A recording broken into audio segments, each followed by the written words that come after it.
Today, I am thankful to be joined with Grant King. How's it going, Grant? Hey, what's going on? It is going pretty well today. I can't complain. Like you said, the weather is okay. It's there. The biggest difference is that it's still, I think, maybe going to get 100 a day, but it actually like cools down a little bit. Like it's not 95 at like 9 o'clock in the morning. It's like, oh, okay, it's like mildly comfortable in the morning or late in the evening kind of thing. Yeah, I was seeing that next week it's supposed to be, I want to say a couple of days over 100, and I'll tell you what, I'm from Texas. I'm so ready for it to be winter again. I don't care if there's a snowpocalypse. I'm ready for it. Yes, that is the one thing about this time of year is like people are like after 4 or 5 months of it, you're like, okay, I'm ready for it to be done. As much as I prefer the heat over the cold, 4 or 5 months of 90, 100-degree weather, you're kind of like, yeah, I'm ready to be good. I'm ready to be done. Yeah. Oh, 100%. Definitely. So, Grant's actually a chef and a renowned social media influencer who does a lot of cooking videos and stuff. And so, uh, get a chance to talk to him about his passions and how he kind of got started. Especially because a lot of times we don't realize that some of these people that we're seeing on social media are actually right here in our backyard here in Austin.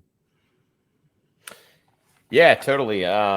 It's wild actually. Whenever I think about who's actually literally right around us in the city, there's people here that you would just not expect. Mhm. There's celebrities everywhere. There's people like yourself, very successful business owners, just walking all around us, and most of them here in Austin, are wearing shorts and a t-shirt. You would never even know it. Yeah, it is the Austin vibe definitely has the kind of Silicon Valley vibe, engineer vibe of where you just kind of wear what you want to and stuff, which is cool versus the East Coast or Midwest vibe, or it would be kind of more dressed up and stuff. And so yeah, you can go to a place like a really nice restaurant like Jeffrey's, and not Hmm. everyone's sitting there in dress shirt and slacks and stuff. I think having again as we kind of fall back to the temperatures, I think that has an impact on it too. It's like it's pretty hard to want to wear too much dress clothes when you're going to have to get out of the car and immediately start sweating Yeah. that way too. So It's tough when you want to though, because it is the case. You're going to be sweating.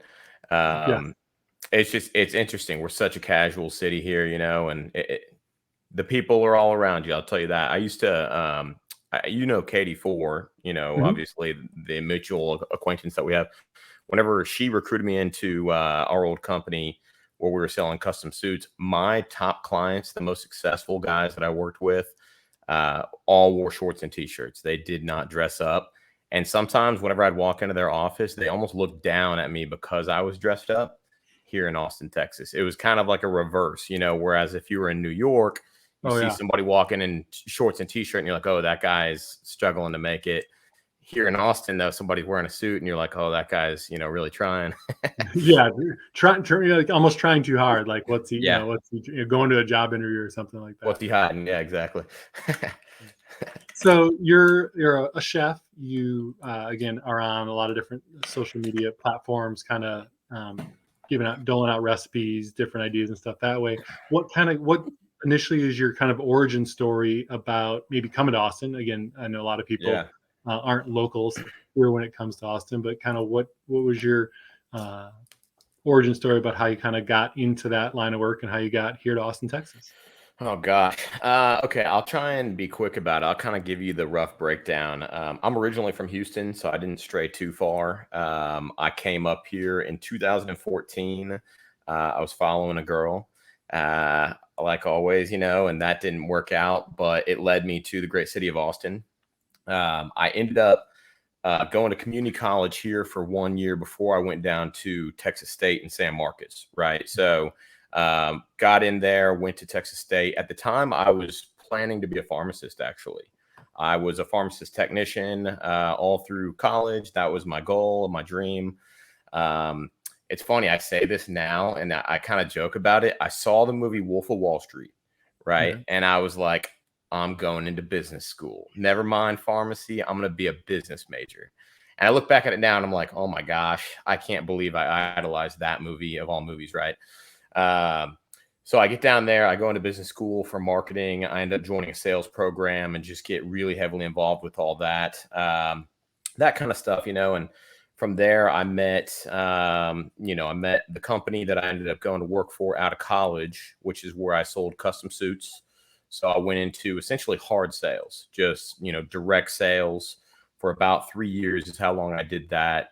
Ended up, realizing that just, wasn't right for me, wasn't the right market for that specific job line. So I ended up leaving there 2020. In January. No, 2019. No, it was 2020. I apologize.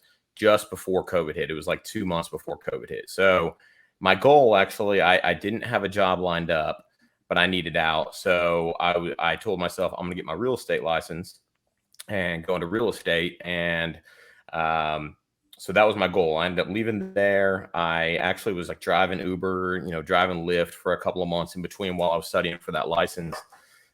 And COVID ended up happening, right? So all the testing facilities, all the Pearson testing facilities closed down. Mhm. So I was kind of left in this weird limbo place. I had no job lined up. I couldn't take my test for however long. It ended up being about 3 more months before I was able to actually take my test and go into real estate. So in the meantime, I had a buddy. He was already doing glass blowing. He had a glass blowing company. And so we got together and we actually ended up starting a woodworking company together in that time frame. And I ended up actually doing that full time until I really got my real estate career going. So I even did that into real estate until I could finally, it's 100% commission in that world. So until I was really bringing in, enough money residually for it to make sense. I ended up getting out of that after about 8 months. I ended up kind of dabbled in a few things, right? And at the same time, I was doing a part-time gig with a company here in Austin, where we would essentially bring the East Coast oyster experience to your private party. So I was shucking oysters at private parties essentially, and not something I had ever planned to do. One of my old clients from my old suit selling days, he reached out to me and said, "Hey man, I got something I think you might be interested in. We're starting this company. If you want to be part of a startup, you could be one of our first guys." I was like, "All right, that sounds good."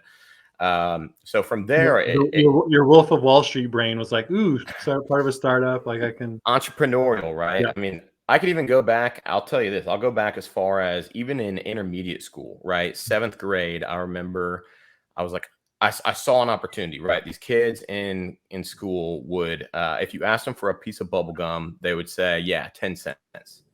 And everybody's like, "Oh, 10 cents. I'll buy a piece of gum for 10 cents." Because if you pull that pack out, otherwise it's gone, right? So I was like, "Ooh, these kids need packs of gum." So I had my mom drive me over to Costco and we would buy gum in bulk. I'd buy like 50 packs like every couple of days, right? Or however much I could afford. Sure. I'd go to school and I'd sell the packs for $1 a pack to these kids who would then flip them for, like 10 cents a piece.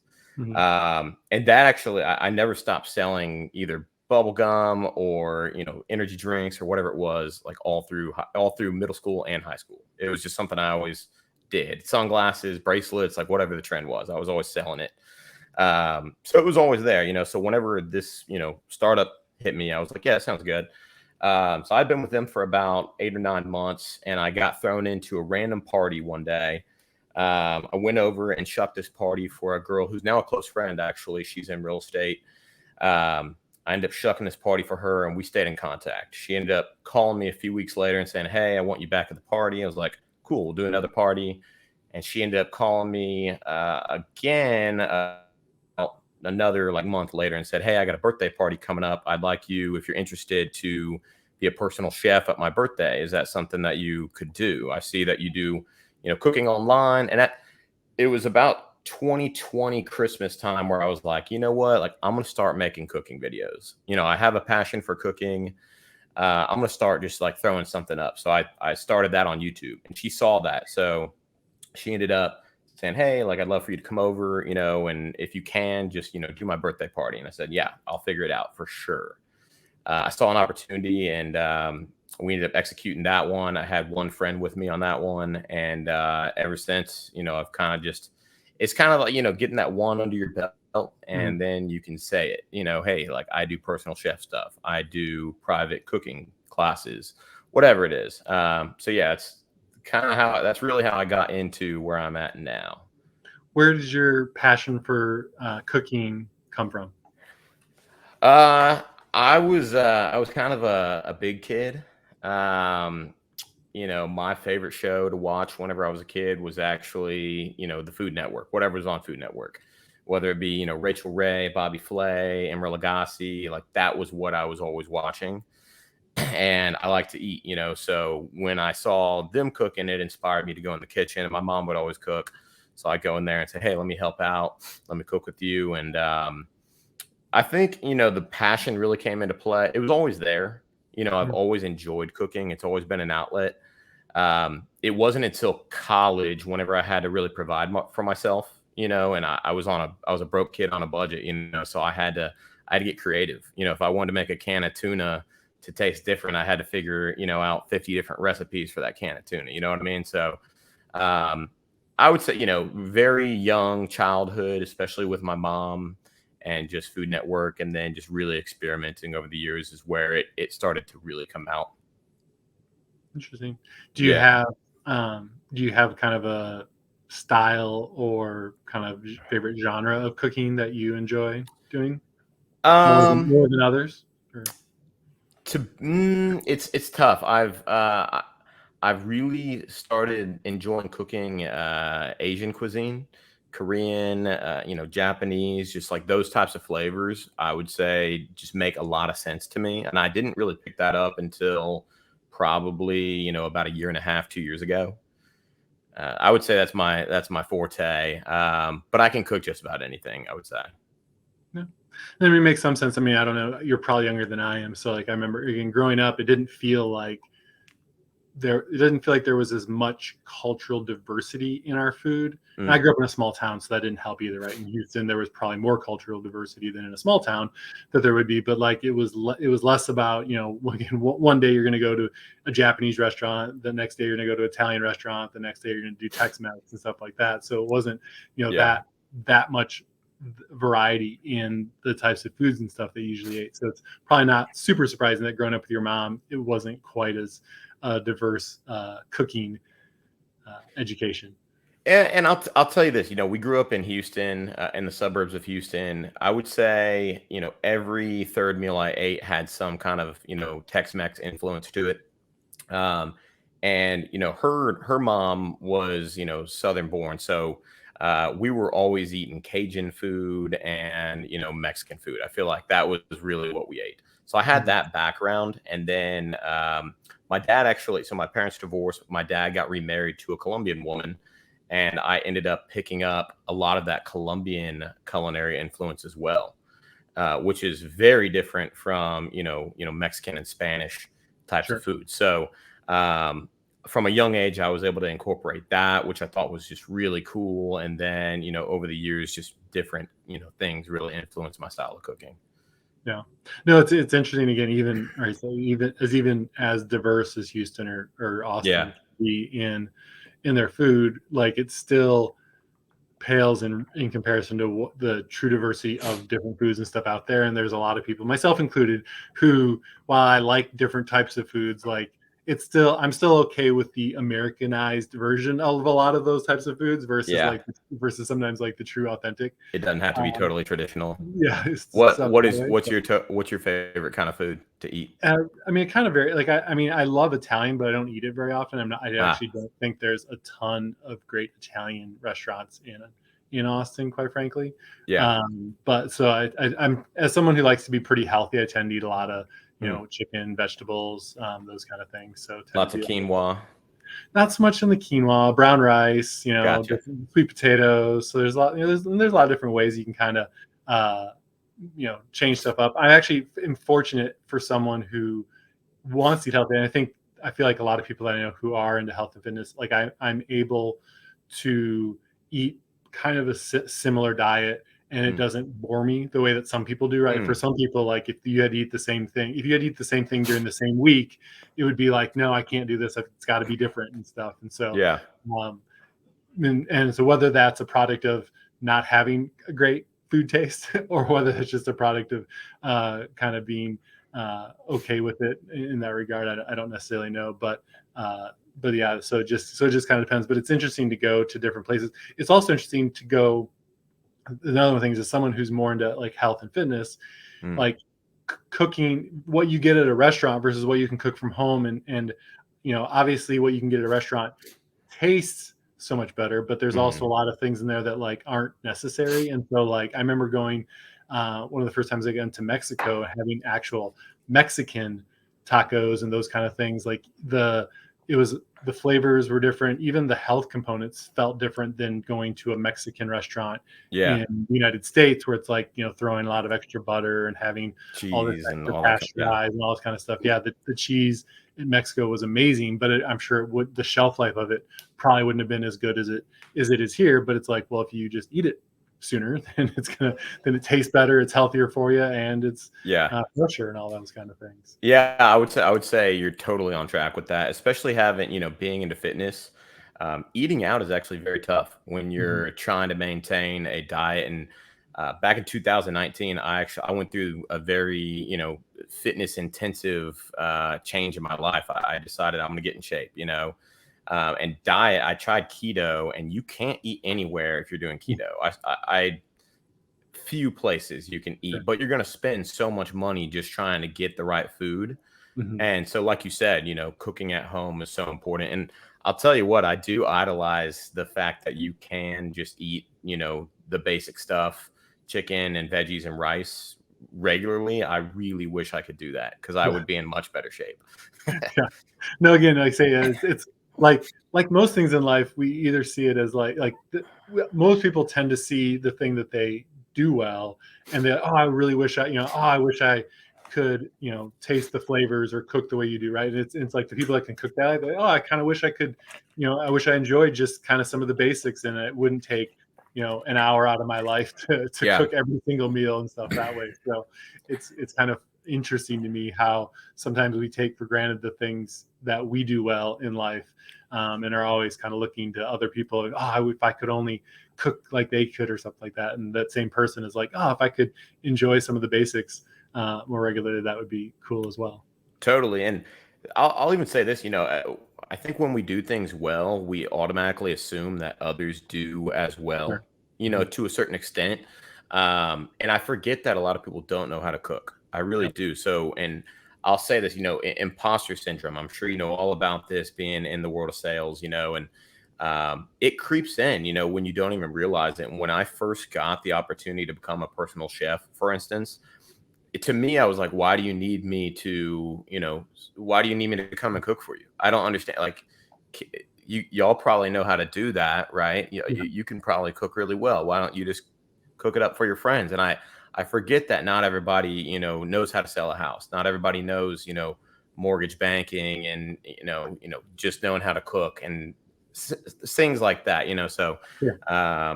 it's interesting when you talk, especially the diet side of it. That's a whole nother layer to it. So, Yeah.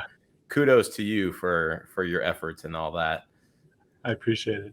I Yeah, noticed that in your background there, you got a couple of different guitars and stuff. So I'm assuming you know how to play them, or are they just yeah. cool wall decorations? So whenever I was in high school, no, I was 12 years old. I got my first drum set. I bought my first drum set with my own money. It was like the proudest day of my life. I had been saving up, and I bought this drum set. Best investment I ever made. I'm not even kidding. Been playing that since I was about 12. Been playing guitar since I was about 15. Um, my dream was always to be a rock star back in high school. That I told people, I was like, I'm gonna be a rock star. I'm gonna be Travis Barker. Just wait. And it's funny too. People ask how I got into music. Really, whenever I was not the best kid. I loved entertainment. I loved just getting a rise out of people. I loved the reactions that people would give me. And so I was always trying to crack jokes. I was always, school was not something I cared about. So I was grounded. I was grounded between the age of, I want to say, about 14 and a half until I was like 17, until I got my grades together. I'm not even kidding. There was like a 2 year stretch where I was just straight grounded because my grades were low. And my brother gave me a guitar. He said, hey, here's a guitar. Why don't you keep yourself busy? Said, sweet, because at the time drums was kind of on the back burner. And that was probably like the second best thing that fell into my lap in high school specifically, was the fact that I got grounded. Actually I taught myself how to play guitar, and now it's one of my biggest passions. Nice. Do you ever Yeah. get a chance to? Do you just play for yourself then, or do you get a chance to play professionally or at at places? So nowadays it's really just for myself. Yeah. And during COVID, I started producing music as well. So that was initially it was for myself. And then I was like, ooh, I can start selling, like my music. I can start selling beats and, rhythms and stuff like that. And then I realized, I don't really care to do that. Back in the day, though, I did play in a few bands. I played in my church band as my first band. I played in a hardcore band. I played in kind of like a John Mayer / Black Keys type of band. Um, I would say I would go back. I would play in a band if I had more time. I just don't Yeah. have time for it. Yeah. You can at least produce the music for the background music for your YouTube videos, right? Like you could produce your intro and outro for your for your So, videos and so stuff. I did that actually. Yeah. That was whenever I started on YouTube. I started on YouTube with the idea that everything I'm doing now is going to be part of my brand later on. Hmm. So from day one, I was plugging affiliate links. I was only using my own music on YouTube, just for all the copyright reasons. So Hmm. all my music was in the background. Yeah, exactly. I don't do that on TikTok and Instagram just because the way that those platforms work, they want you to Yeah. use their music, Yeah. but YouTube specifically, yeah. That's so cool.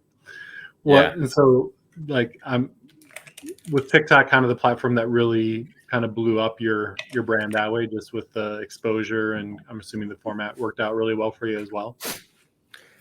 So interestingly, and again, back to one of these things that, anybody in sales knows this, anybody that is successful knows that it takes time Hmm. for things to happen, right? So I really do believe that anybody could go on social media and, really gain, if they want to be a rock star, if they want to be a comedian, if they want to be a chef, whatever it is. I believe that anybody can do that if they just stick with it long enough and continue to grow in their craft, right? So at first it wasn't easy. Actually, I was posting stuff all the time and I'd get, a couple hundred views, couple hundred there, 10 views there, for a long time. Actually, I was posting content overall for about a year and a half before I even had, it was about a year before I had my first 1,000 followers.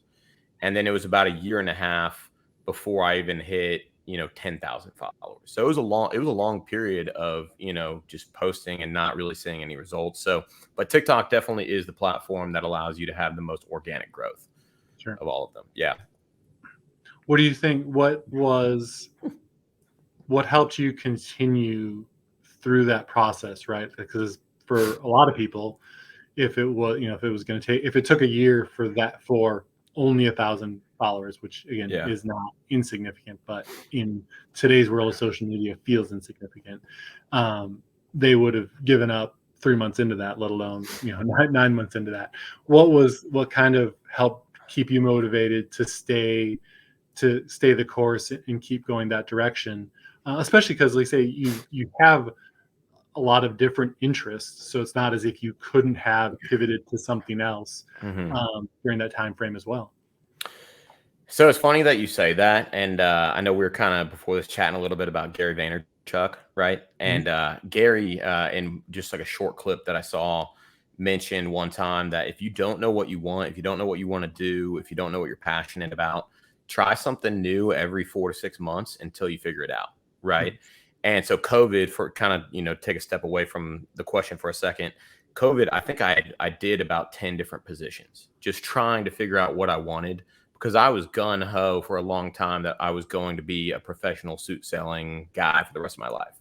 So whenever that ended, I was like, what am I going to do? What do I really like?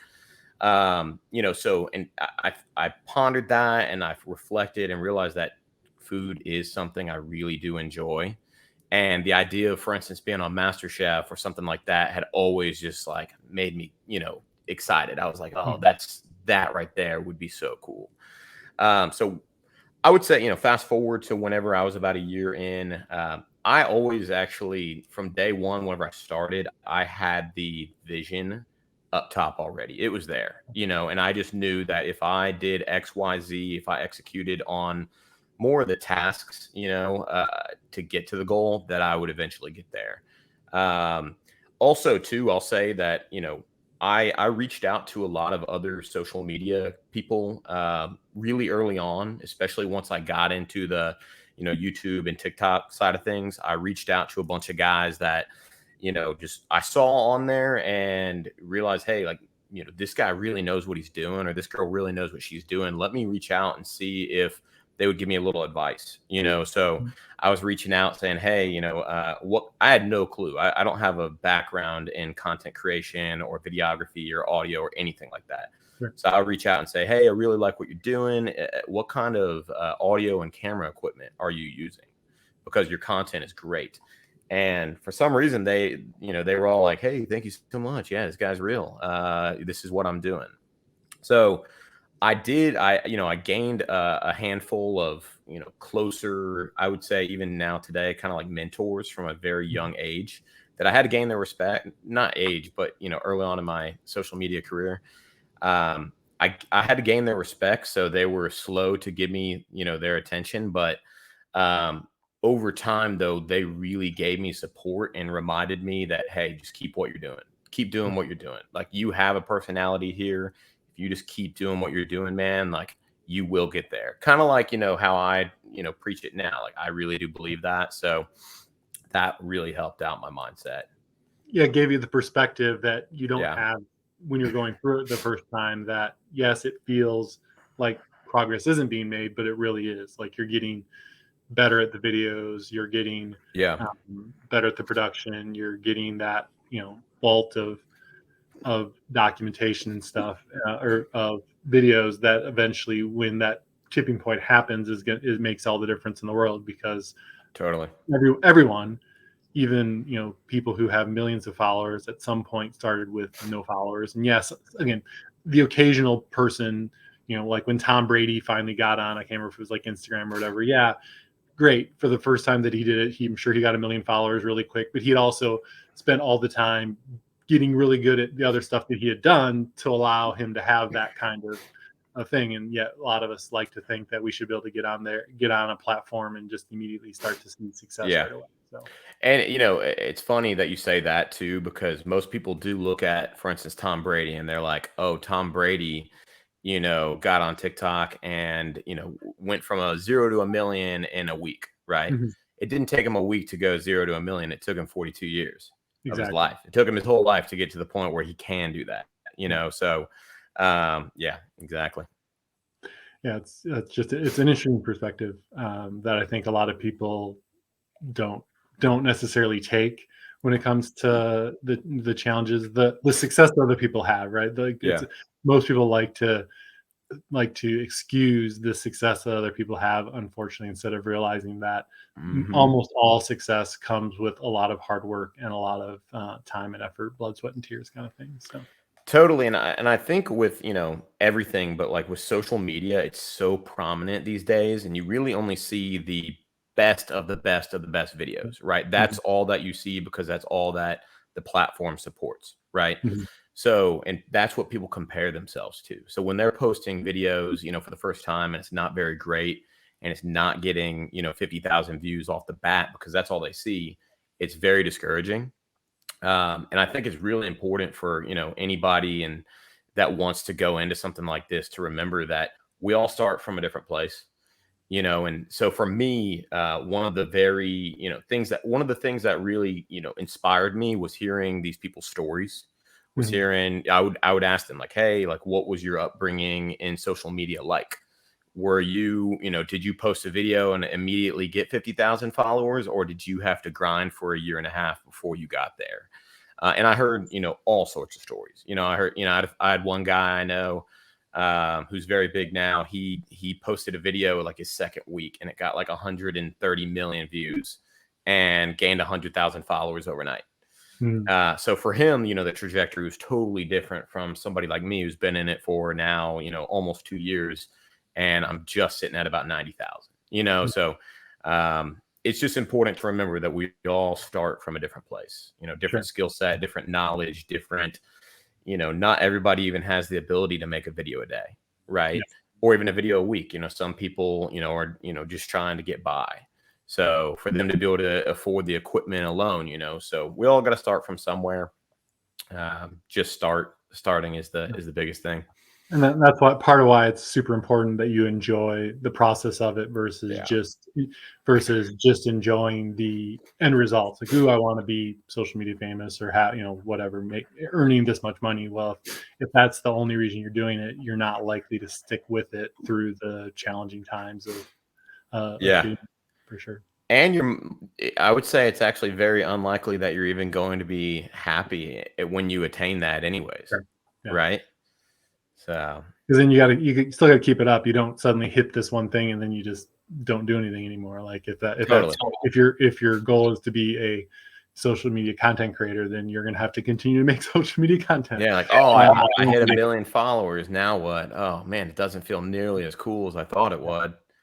And now what? What do I do? I guess I got to set another big goal and another one and another one, so really enjoying every aspect of the process is so important. Like you said. so obviously you're still doing videos on Mhm. social media. Do you do still the personal chef side of Mhm. things as well? So, and I'll tell you this, I have a full-time job. I work at Google. That's what I do 40 hours a week, right? I do relationship management. I essentially took my knowledge of real estate and now I'm on more of the relationship management side of real estate for Google Fiber specifically. And then my goal is to create 2 videos a week right now, in a very specific style that I've been doing, which each video requires about 8 hours of time, from start to finish. So, and then I do personal chef stuff. It just depends. I covet my time. So I only take on events that I know are going to be, just worth my time. So I'm doing in the next 2 months, for instance, I have one personal chef event lined up the second week of October. And then in November, I'm actually going to be cooking at the Austin Mac and Cheese Festival. Nice. So yeah, so that was something I got the offer to do that, and I was like, that'll be worth my time. I can do that one for sure. So yes, I do, to an extent. Nice. That's cool. But no, it's nice to be able to, again, having the full-time job allows you, obviously one, it restricts how much time you have, Hmm. but it also allows you to be a little bit more uh, particular on the types of jobs that you want to take because you're not having to scrap and claw for, Hmm. rent and all those kind of things through Totally. just the cooking side of things. So I have one of my mentors actually in what I'm doing. He's another content creator, and he's got a really significant following. I just recently actually was reaching out saying, I was like, hey, I need your advice. Like I really want to turn this into a full-time gig. So what can I do to, get out of my 9 to 5 and really just start to do this full time? And he gave me some interesting advice. He said, you know what, you're actually very fortunate that you don't have to do this full time yet, because people that do, have to rely on their, content for income, that's where they start to sell out. That's where they start to take on deals, brand deals that don't actually really fit with their, their goals. align with their mission and with their goals and with their character and stuff. Totally, 100%. Start doing things that, you wouldn't usually be doing. So that really changed my perspective, back to like, wow, you know what? You're right. I am fortunate that I have a full-time income to where I can build this thing out slowly and properly. Yeah, very cool. So for Yeah. people who want to, follow you to get some great cooking ideas, or potentially have a need for a personal chef, what are kind of some of the best ways to follow along or to get in touch with you? Yeah, Instagram is probably the best way. I have a website. If you want to book me, you can go to my website. I sell my products on there as well. I have a seasoning and I have, some merch that you can get. Um, it honestly, I respond to every one of my my Instagram, direct messages. So if you want to reach out to me there, that's where, if you have just questions regarding, anything at all, honestly, if you're just curious about how to get into social media, if you want to, talk about having me out for a party, I would say, Instagram or email. My email is on my social platform as well. I mean, this podcast is going to live indefinitely. So when you Yeah. know, in 5 years, when you're at 1 million followers and Yeah. someone hears this podcast and it says, "Oh, I still answer all my DMs," just Yeah, right. Definitely my email too. yeah, GK Cookin. Just type in GK Cookin and you'll find me. find me. That's Yeah, awesome. exactly. Well, I really appreciate taking the time to Yeah. do the podcast. It's been really interesting to hear your story and hear uh, the different things you got going on. It's again the scrolling through social media and looking at all the amazing recipes and being like, I really should do that. And I'm like, I don't have any of that in my house. Then that makes it easier to not. If I had all the stuff sitting around, I'd be like, oh, I got to do that. But Yeah. the motivation to get to the grocery store or to have the delivery service finally get the ingredients here, and then you're like, why did I order this stuff again? Oh, okay. Yeah. You're like, oh yeah, that guy. That All guy right. got Yeah, me in. that's I'll tell you this, I know that my stuff is hard to recreate. My content, I'm more on the entertainment side than I am the, educational side these days. So I totally get that if you order all this stuff and you're like, how am I going to do this? That doesn't even make sense. But but no, it's fun for you, right? Like again, right? Like it's not that there's. I mean, there definitely are the cooking stuff that is, hey, here's what you can have for supper tonight, kind of stuff. yeah. But it's also fun to um, see different things. Because I can't remember it right off the top of my head. We'll have to wait till we probably get off here. But there's a baker that I've seen on TikTok who just Mm, creates the absolute most ridiculous, over the mm. top creations. And there's literally another chef who all he does is like You talk he about the just basically chocolate guy? yeah. Yeah. There's this other guy who all he does is basically rates other videos that he gets tagged in. So Yeah. I don't even know if he puts out his own content and stuff, but now all he does is get tagged in that guy's stuff. And so it's hilarious. I know exactly who you're talking to. Him and I And actually we kind of had like a little back and forth. He wears a chef coat and he's always in a kitchen, yeah, right? yeah. Yeah, he and I commented on one of his posts and he was like, he responded, he was like, dude, what do you, it was funny actually. We like went back and forth for a minute. He ended up reaching out afterwards and was like, hey man, just want to let you know, like I wasn't trying to be I wasn't trying to be a jerk. I just had to like keep up the persona, you know what I mean? So it was Just funny. the stuff Uh, that he does though is just absolutely yeah. crazy.